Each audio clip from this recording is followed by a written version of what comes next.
What's going on, everyone? I'm just a typical, average American here today to react and learn about British Eurovision songs. So, from what I understand, Eurovision is this huge song contest in Europe that America doesn't get to be a part of.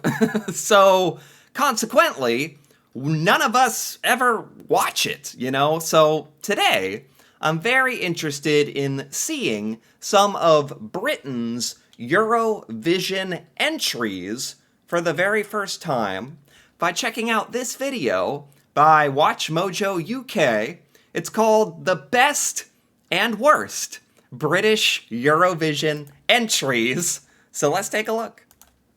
For this list, we'll be looking at the 5 greatest and 5 worst songs the United Kingdom has submitted to Eurovision. Okay. Let us know in the comments what your favourite UK entry of all time is. Number 10, Best, Lulu. Lulu?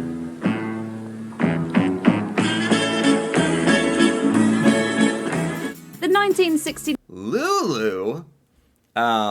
Gee, I hope they play more of the song than that. That is absolutely nothing to go on. I have to say, it sounds like this was a little while ago, and the music really reflects that, the style of music here. 1969 Eurovision Song Contest in Madrid. Oh, what year was that? The 1969 Eurovision Song Contest in Madrid remarkably ended in a 4-way tie. Until this point, none of the organisers had considered the possibility of a tie, and there was no way to settle it.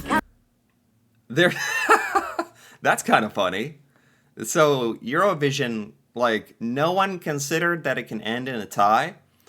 I learned a little bit about Eurovision a while ago. I think all of the different countries are the judges that vote for who the best song, I think. It actually ended up in a 4-way tie. What the heck? Come closer and listen. The beat of my heart keeps on missing. It's because... Okay. What'd they say? This was Lulu? I don't know what to think about this. It's not bad. They're calling this like the 5th best British Eurovision song ever. I don't know. It's hard because it's like a sign of the times. Like, I don't think you're gonna find me like putting this on my playlist anytime soon. But it's not bad. Because Lulu was sharing the spotlight with 3 other songs that she's lower on our list. But Boom Banga Bang remains an iconic song and a much deserving winner even to this day. So was it a 4-way tie? Or did this actually win the whole thing?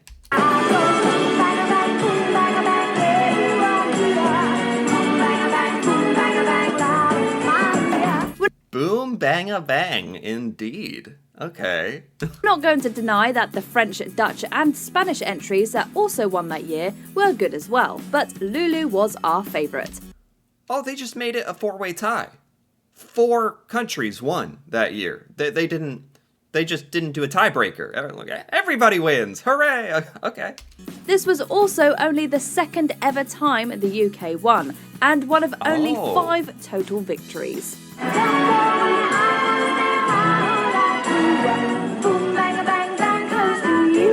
Okay. Number 9, Worst. This is funny because we're like swapping between good songs and then, according to this list, the worst. Engelbert Humperdinck. Much like Lulu, Engelbert Humperdinck was also a famous face during the swinging 60s. However, the UK decided to enter Humperdinck. I'm sorry, but no matter how bad the song is, whatever they're doing in the background here is fantastic. I feel like a little child watching these spinny, sparkly things, but it's working. Maybe you're supposed to pay attention to that instead of the singing, because apparently this is going to be bad. Not way back when at the height of his career, but in 2012. So graceful and pure, a smile bathed in light, no matter the the distance, a miracle of sight. Not only did half I mean, for the 5th worst British Eurovision song ever, it's not that bad. Like, I guess I was expecting, like, just terrible crash and burn, embarrassment, public shame, forever. This is, it's not that bad. the British public not know who Humperdinck was anymore, but we doubt that the viewers in the rest of Europe were too impressed. If you love someone, follow your heart. 'Cause love comes once, if you're lucky enough. And the Okay, it's like no one knew who this guy was. That's a problem. Humperdinck, he's got a funny name. That's another problem. The song is it's boring. It's boring. I mean, let's be honest here. song, Love Will Set You Free, was a very slow and quiet ballad. Yeah. And even in the chorus, it didn't pick up too much. Only love can set you free. And if you love someone. Humperdinck didn't take Okay. defeat graciously, however, later hitting out at the contest for it being too political, as if it wasn't always. Political? The contest is political? Like in what way? Like ice skating? Like I've heard that's political, where certain like countries and performers are more likely to win. Or, I don't know. Eurovision is political. Wow, it's kind of interesting. I don't know. As an American, I don't know anything about like Eurovision politics. Yeah, I mean, if you're gonna try to defeat every other country participating in this contest, who are gonna be doing their very best, that's probably not the song you want to send in as your champion. Number 8, Best, Katrina and the Waves. Yes, Okay. we know Katrina Leskinich herself isn't British. She's American. But the rest of the band is, and they did form in the UK. What? What? Wait, what? That's legal? You can do that? There's been an American in British Eurovision. No way. Cool. Meaning they were able to be entered into Eurovision in 1997. Okay. Shine light in every corner of my heart. Let the love light carry, let the love. By 97, Did they say this like the 90s? Sounds 90s. I don't mind it. This is the 4th best British Eurovision entry ever. Sure. Like, this is finally a song that just sounds kind of like normal. Like, it could be just popular, like, amongst radio and stuff. Okay. the Waves had been out of the charts for a while and had stagnated, so nobody was expecting them to win the competition. Shine light in every corner of my dream. Let the love light carry me. Let the love light carry me. However, win they did, beating out defending champions Ireland by a whopping 70 points. This won. How is this not the number one British Eurovision entry? If it won the entire contest. This is only number 4? How does that work? This is good. Like, I understand why this would win, I think. Because it sounds like a song that could just be popular outside of the contest? Gone were the days of Lulu's four-way tie. The UK had broken records and stolen the show.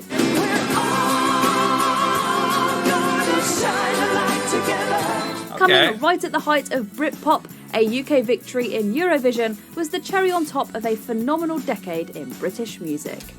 How hard is it? This might be a dumb question. How hard is it to win this contest? How many countries total are participating? Like, what is the most amount of Eurovisions that a country has won? I think they said the UK has won twice. Ever. So it seems pretty darn hard to win. Number 7, worst, Daz Sampson.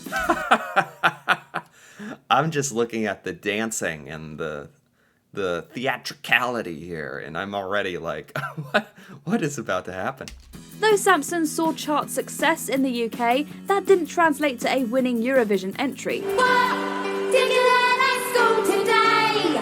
That's what the teacher used to say. His song Whoa. It's a little piercing. It's borderline annoying. Sorry. Also, you very rare. Not that the British accent is annoying. Most Americans actually think it's very pleasant. But you don't normally hear a British accent when people are singing. The accent goes away for us Americans.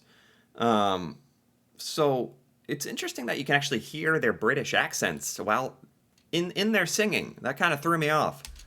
song Teenage Life, submitted for the 2006 contest in Athens, scored a pitiful 25 points. Oh boy. Samson was surrounded by a chorus of singing schoolgirls, rapping over the top of them.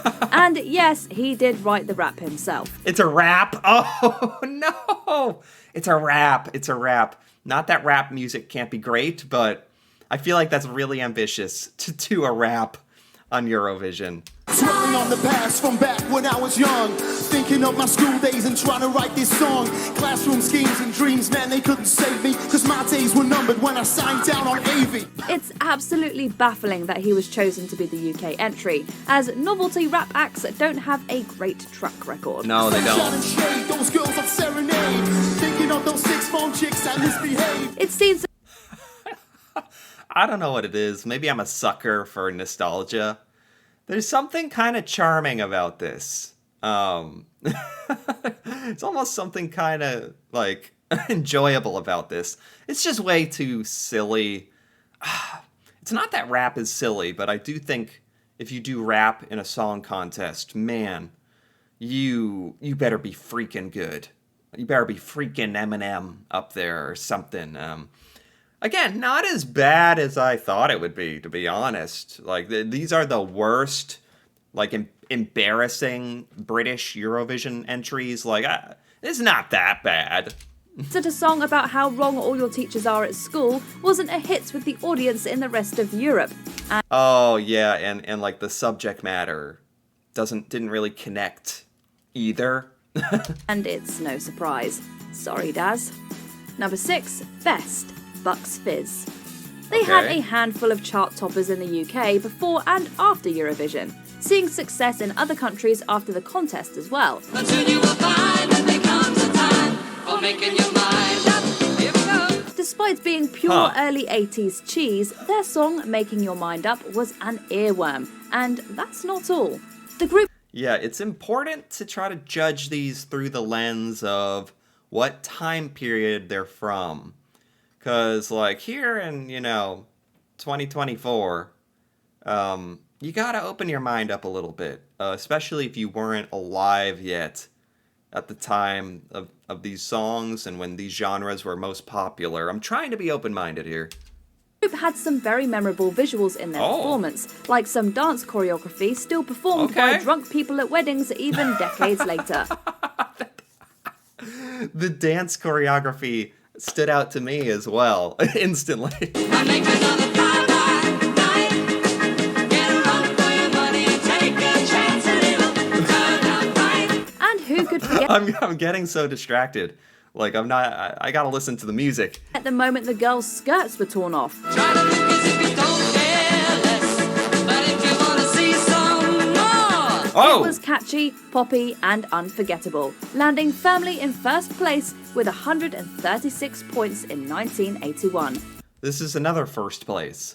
How many times has Britain won? Is it 2, or do I have that wrong? Because this is another first place. I don't know if I'm connecting with this song strongly. Maybe this is just one of those you had to be there kind of moments and songs. I like the look, I like the choreography, it's very fun, but the music, I don't know. It was close, but Bucks Fizz emerged victorious.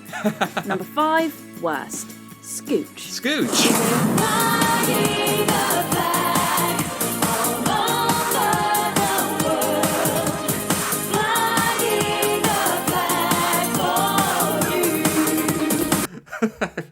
There's something very cheesy about the song. and their dancing. But I'm not just saying this, I don't think it's that bad. There was some fanfare at the time when Scooch reformed to represent the UK at Eurovision in 2007. So, I'm starting to notice, it seems like who you send to Eurovision for your country is oftentimes like a famous band from your country, maybe one that's even reformed just for this occasion. These are not just random singers like that you send off, like for America's Got Talent or Britain's Got Talent, like a random song competition where it's random people. These are like very specially picked acts that are sent out to perform the original song, right? Especially considering that for once, the song was chosen by voting British public. However, their novelty was lost on the continent because they came 22nd and only received points from 2 countries. Oh no. That's so funny how the rest of Europe gets to vote. And you really find out what they think of you. That's funny to me. This is a cool contest, actually. So it sounds like this was a popular song in Britain. It was voted highly in Britain. Didn't land for the rest of the continents. That's an interesting aspect of this contest. You need a song that's going to resonate with like all of Europe, right? Eurovision, all of Europe, which is a lot of different people and cultures to try to connect with and win this thing. That's very difficult to do. It probably didn't help that it was a patriotic song about how great the UK is and how we're putting our flag everywhere. I was gonna say, it doesn't sound that horrible. It's just like, oh no, like this is something America would do. Seriously, like a song about how great the UK is? We'd like to thank you for flying with us today. Guitar! It's no wonder nobody voted for us, even if the chorus was catchy. Yeah. Not to mention the bizarre aeroplane choreography and in-flight safety message full of brazen innuendo. I like this one. I don't care what anyone says. I like the dancing and the song. Pull firmly on the red cord and blow into the mouthpiece. What was this? Carry on Eurovision? We wish you a very pleasurable journey. Whoa! Whoa! Number 4, Best, Brotherhood of Man. Okay. Another 4-piece, while Brotherhood of Man didn't give the most energetic performance, they had one thing on their side, a bloody great song. I love you. I love you. You know, I'll be thinking of you in most everything I do. Save Your Kisses for Me was the Is this a bloody good song? I can't tell. It's an older song. It's making it hard for me. I need to hear more of it. But apparently this is considered very, very good. the UK's 1976 entry, and it's a song everyone in Britain will recognise, even if they don't know it was a Eurovision winner once upon a time. Really? Kisses for me, save all your kisses for me. Bye bye, baby, bye bye. Not That was good. That was good. That was catchy. Like, legitimately. Is this well known in Britain? I've never heard this song before. Ever. It's catchy, though. It's tough to judge songs the very first time you're ever hearing it, but even I can tell, like, this is good. only did the song win the competition, it topped charts in the UK and reached number 1 in half a dozen other countries too. Really? That can happen? I feel like that happened with ABBA? ABBA was a like Eurovision thing, right? That became popular in the mainstream. That kind of happened here too. Okay. Yeah. I just gotta think about ABBA. This won. Okay, UK has definitely won more than 2 times. I don't know why I thought that. And then this song like became legitimately very popular. Kisses for me, save all your kisses for me. So long, honey, so long. Okay. It even broke Okay. into the United States charts. No easy feat for a Eurovision entry. This was big in the United States. Like yeah, maybe before my time, I guess.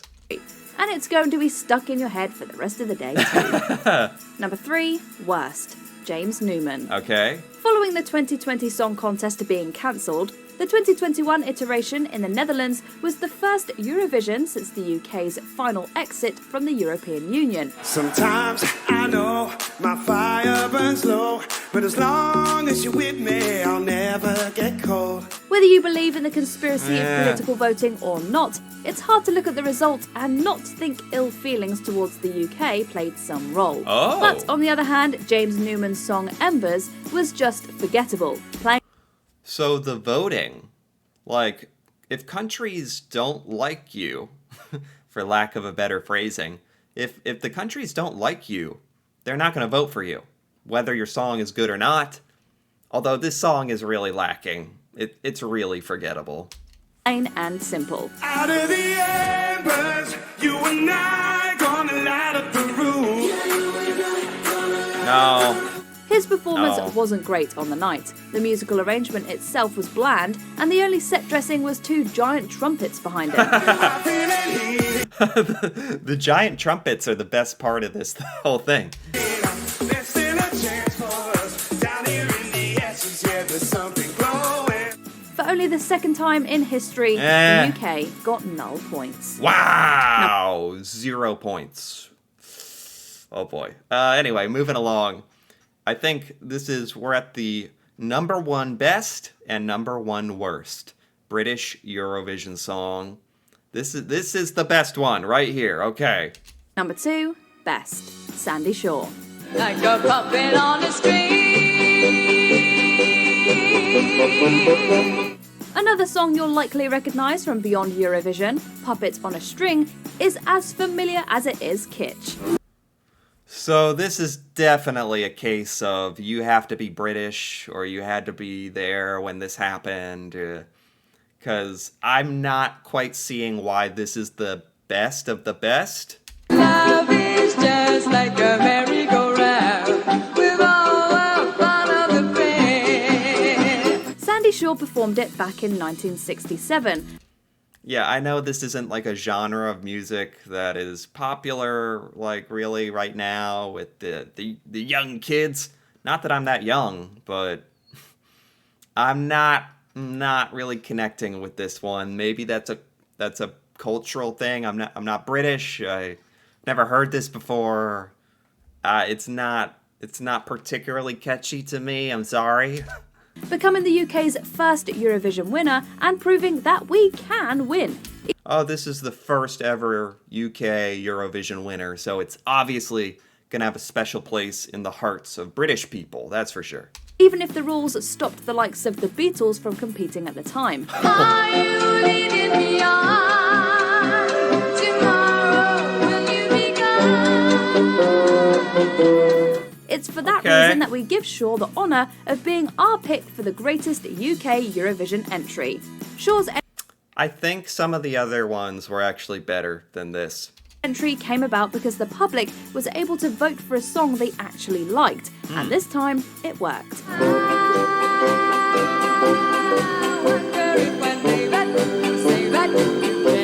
It was also a wildly successful single in its own right, Really? and Shaw became one of the biggest female stars of the decade. What do I know? If it's a super popular song, super popular performer, what do I know? Number 1, worst. The worst. Gemini.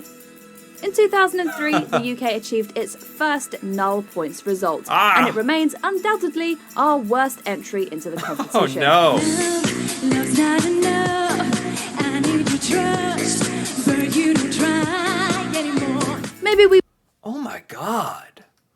Who approved this? Oh my god! Like, what key is this in? I don't know music theory, but is this in some weird minor key or something? It's not pleasant. wouldn't have come dead last if it wasn't for our technical error that led to the singer's backing track being wrong. But because of this, their voices were completely off-key with the instrumentation the audience was hearing. Bye bye, baby. Lie to me, baby. Must have been crazy, baby. Bye bye. No way. I could tell something was wrong. they're totally off key. Like, I don't know how, or what, flat or whatever. It's not their fault. It's like a production error. That's not fair. That really sucks. Painful to sit through the entirety of their song, knowing they were none the wiser to the malfunction until it was way too late. Ah! Living a lie, don't say goodbye, just keep me hanging on. That is so crazy. That's kind of funny. And they had no idea. Oh, It's not a dreadful song if you go and listen to it as intended, but intentions don't matter on the night, and the duo didn't earn a single point. that's not their fault. I feel bad for them. That stinks. That's not their fault. Oh my, this was crazy. This was fascinating. Yeah, like this is the first time I've ever sat down and just listened to Eurovision songs like this. And it's actually pretty fun. Like, it's interesting. Eurovision has a huge variety of songs, and some of them even like become popular in the mainstream, which, and not surprisingly, those often win the whole contest. So yeah, this was fun for me, like getting to experience, I don't know, like 40 or 50 years worth of Eurovision like this. Yeah, Britain did pretty well. And did pretty bad sometimes, but that's okay. If you enjoyed this, feel free to give this video a like or leave a comment with your thoughts on British Eurovision songs, the best and the worst. That'd be really fun to hear about, especially from British people out there. And if you're interested in more videos like this, me reacting to Britain and learning about British culture, feel free to subscribe for more. And until then, thanks for watching, and see you next time.